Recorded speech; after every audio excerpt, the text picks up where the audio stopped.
So Jeff Bezos is exerting more direct control over the Washington Post.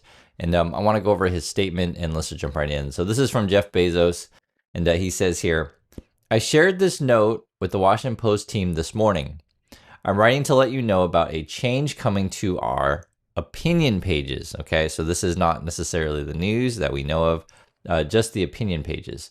We are going to be writing every day in support and defense of two pillars: personal liberties and free markets.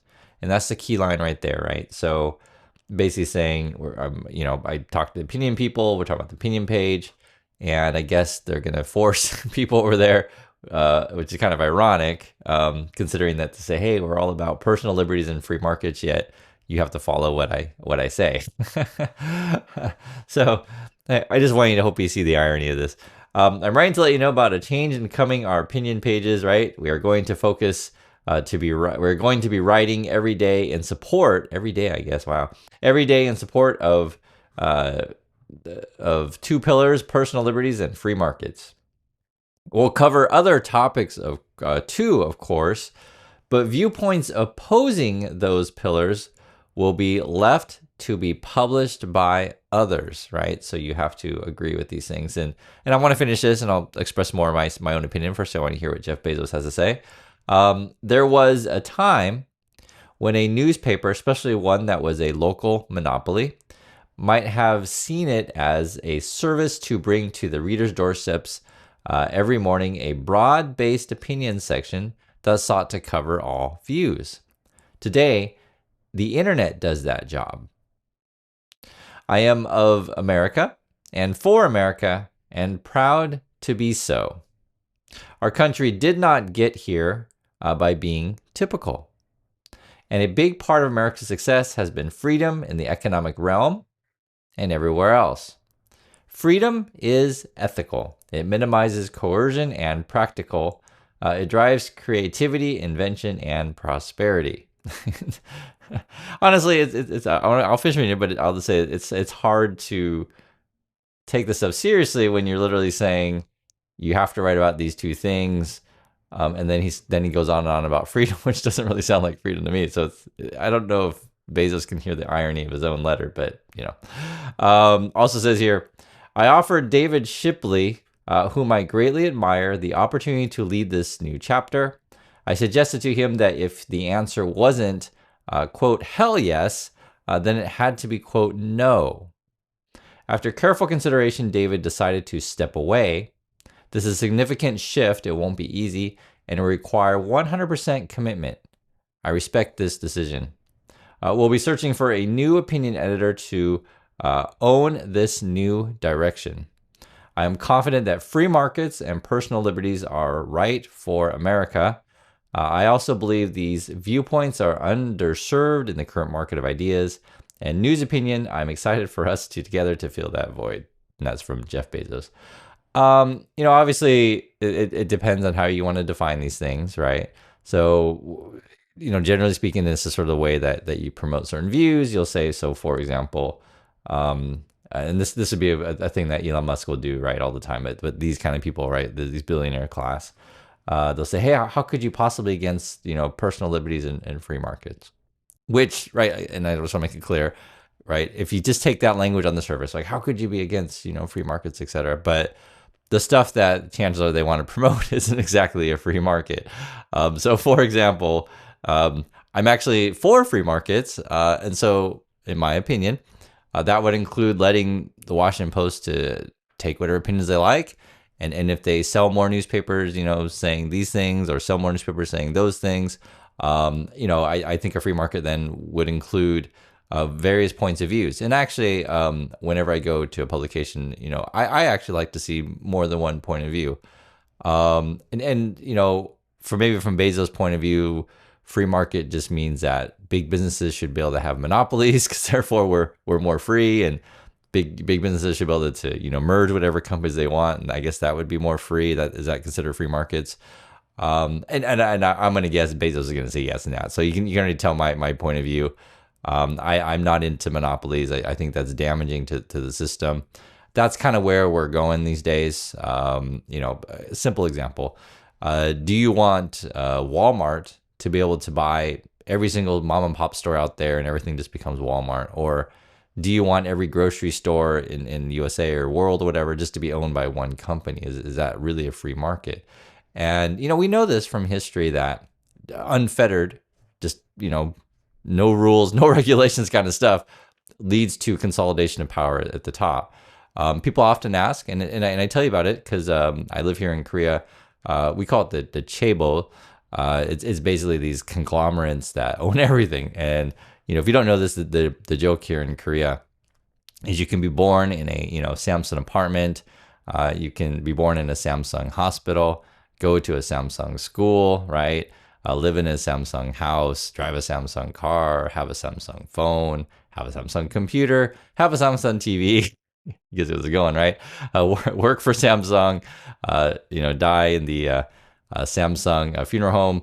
But that's before you are sick in the Samsung hospital, etc.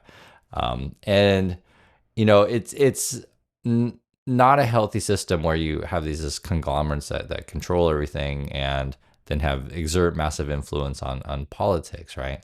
And this is sort of where the U.S. is going in that route. And I've warned you guys, and there's different versions of how businesses take over, right? So here in Korea is not the same as what it is in China, not the same as what it is in Russia, not the same as what it is in USA or London or France, etc. Every country is gonna be a little bit different on how they treat the intersection between business, politics, culture, etc. Right? So we do have freedom of speech here in Korea. It does exist. But under various administrations, it is changed. I left Korea actually. This was back when Park took power. I was teaching at that time at Hongdae, which is one of the top universities in Korea. It's kind of considered to be like an NYU of Korea, so kind of more art focused. I was in film and TV, right? So a lot of my students were graduate students working in industry that also included news. So I'd have camera people and producers and anchors and these kind of things in my classes. And we would cover local industry events and all the things. And at the time, actually, I was working on a project where I was really interested in foreign journalists working with local Koreans back in the time of Gwonju, if you know anything about Korean history. Ultimately, someone beat me to that script. It's called A Taxi Driver. But because at the time, you were not allowed to make that kind of film, essentially. President Park had outlawed that. She ultimately was corrupt, involved with cults and these kind of things, and was impeached and then imprisoned. There is corruption here. And the current President Yoon, he was impeached, arrested, and he's on trial. I'm not sure he's going to go to prison or not. He should be. That was for the martial law. I'm just saying that it's interesting how you have a couple different extremes here, but we still do have courts that work, and we still have justice here in some ways. I say in some ways. Is our life completely ruined if Samsung controls everything? It's a tricky thing because the Samsung actually makes pretty great products, to be perfectly frank. But it is unhealthy for the system to where if you're a small company, a small inventor, these kind of things, and your only real avenue for true success is to sell out to the big company. And that's a similar thing in USA to where Amazon, Apple, Microsoft, these bigger companies are buying out the small ones. And actually we see it with the AI stuff, because I know we talk about AI quite a bit on the channel. It's sort of the hot industry right now, to where, for example, OpenAI can make a deal to be on, Apple iPhones or be on whatever, Android device or be embedded in Microsoft Windows.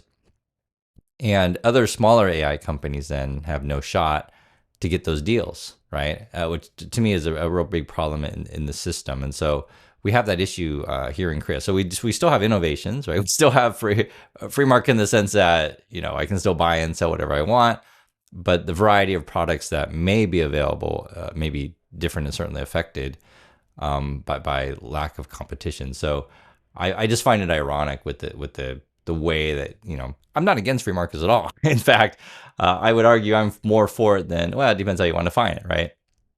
So does that. The personal liberty one is an interesting one. Taken on the surface, I think people say, yeah, generally I support, free speech. Generally, I support, right to choose whatever, and stuff like that. The free speech issue is an interesting one in USA because according to Elon Musk, his version of free speech is going to be different than mine.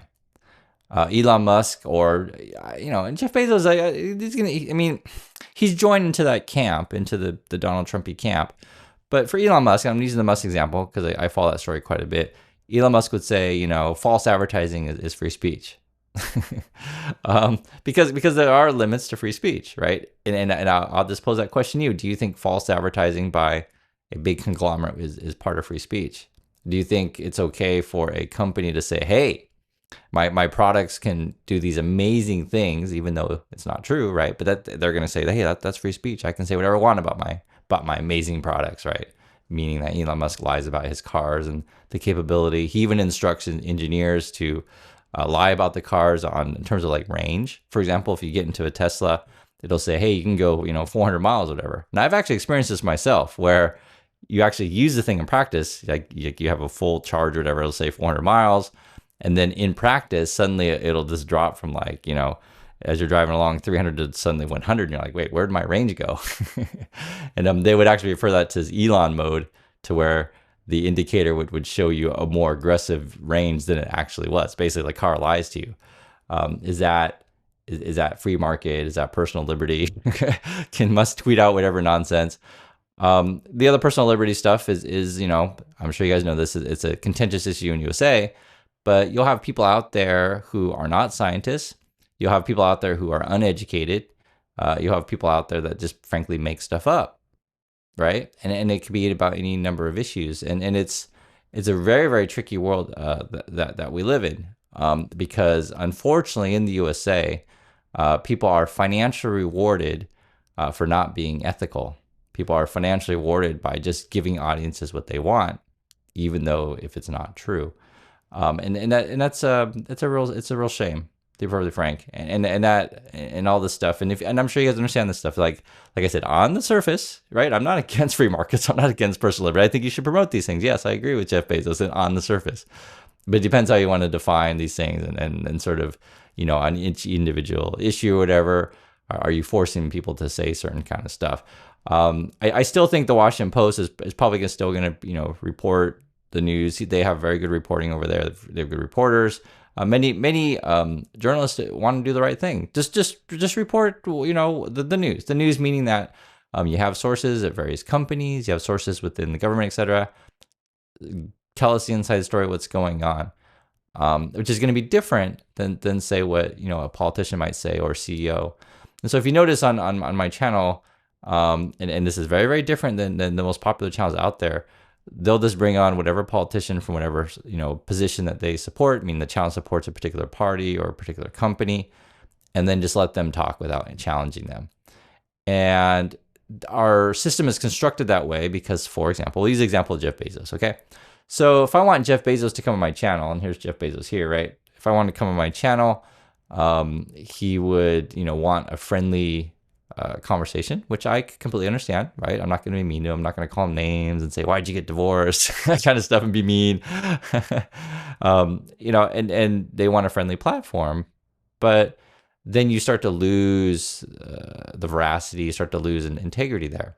And you'll see that with the most popular podcasts. So we'll use the example of Joe Rogan, or if you want to go on the left side, the Midas Touch, whatever, you lose the integrity of like, I'm just going to let whatever person say anything and not challenge them at all. So yes, your friendly platform, yes, they're going to keep coming on your platform.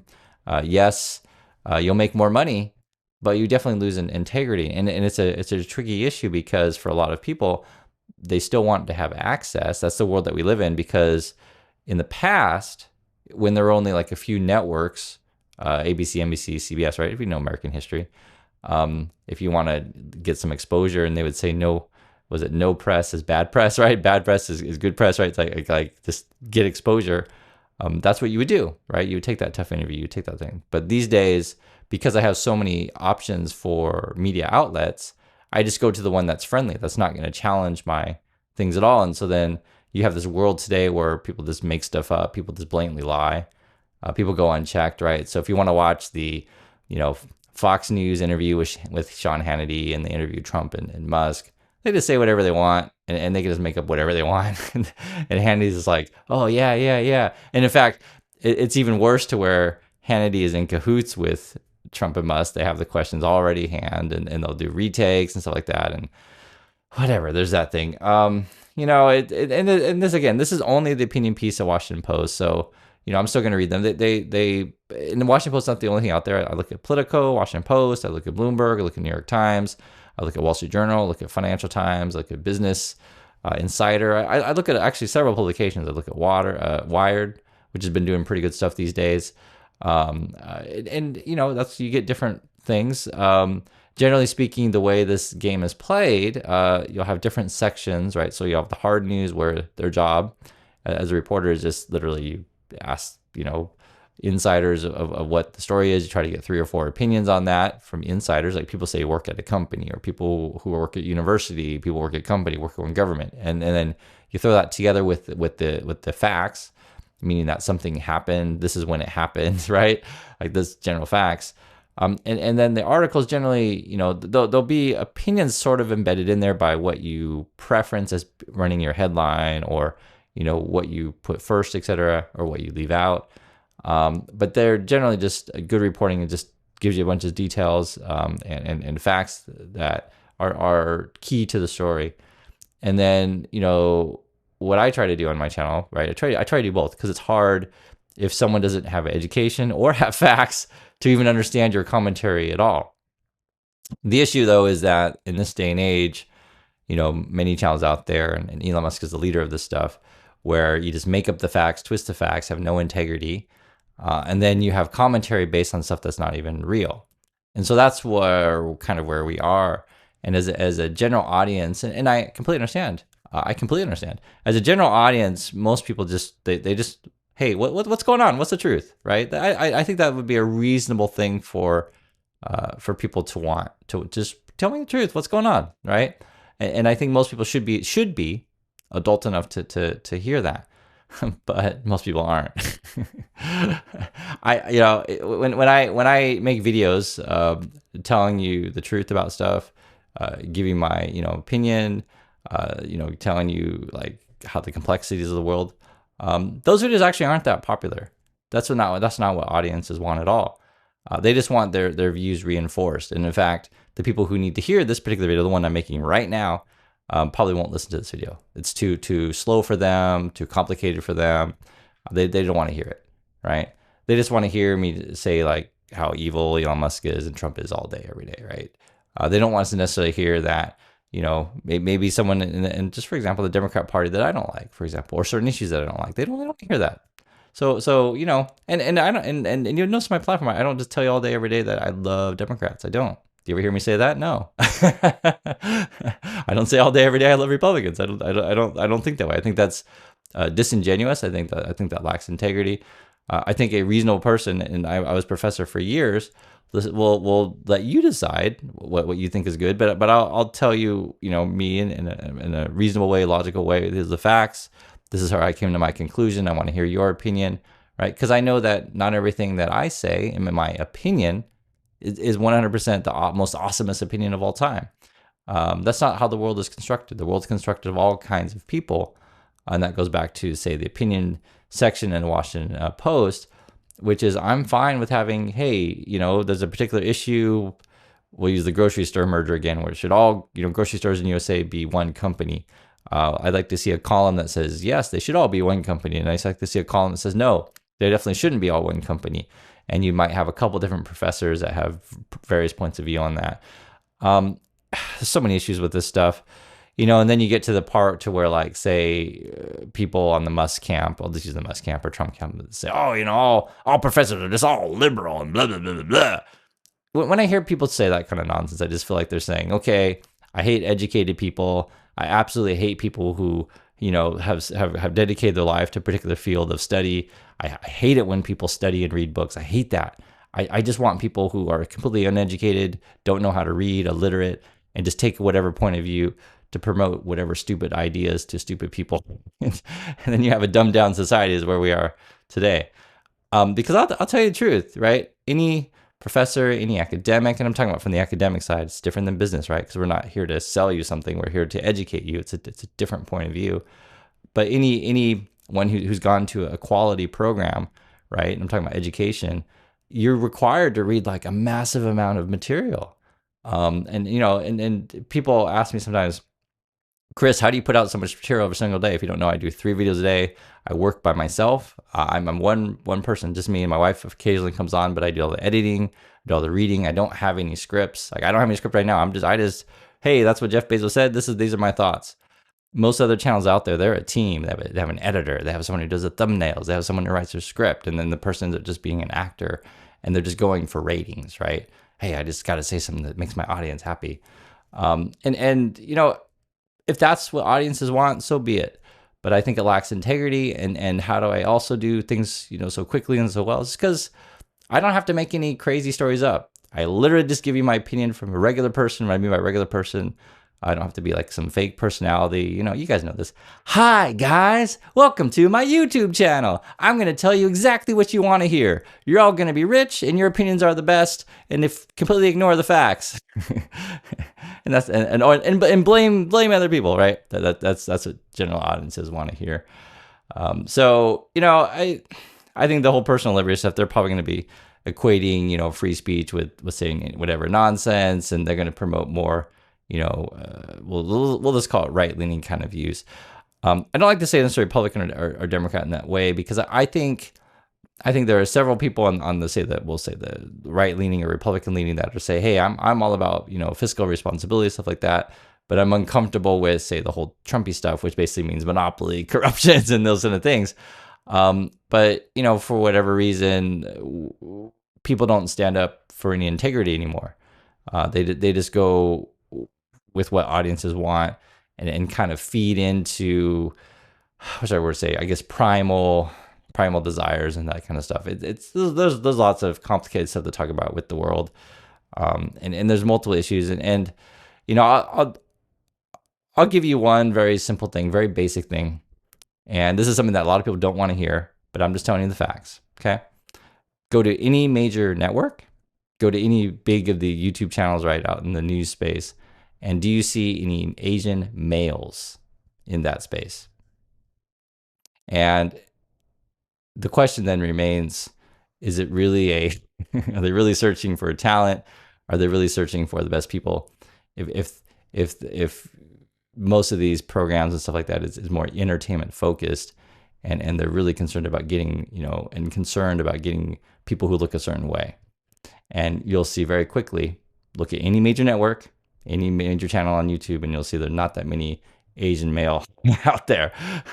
And I'll just say this, people aren't interested in quality or anything like that. They're interested in the way people look, and they want them to look a certain way, and they want them to appeal to an audience who will also look a certain way, and they want to promote ideas that audience wants to hear. It's nothing to do with quality of ideas or quality of information. It's about promoting particular points of view that make people happy and smile and keep them in their dream world. So I know a lot of people won't understand what I'm talking about, but I'll just say this. I wrote a book. It's called Positive Angle. I write about this stuff, how I deal with it. And that's my thoughts on this stuff. And Bezos, I get it. He's the top. He's rich. He's going to control the paper. And you're going to promote, according to him, in his opinion page, 2 things. But it's not all doom and gloom. They still put out pretty good news reports. I still read all this stuff. I tend to skip over a lot of the opinion pieces, these days because of that. And I understand why people may be attracted to more independent stuff, because you can say whatever you want. But the most popular independent stuff isn't going to be necessarily independent as you think it is. People want their ideas reinforced and don't necessarily want to be challenged, or don't necessarily want to hear the truth. So all this, I'll leave it at that. And I want to hear your opinion, and I do appreciate watching. And I'll catch you all in the next video.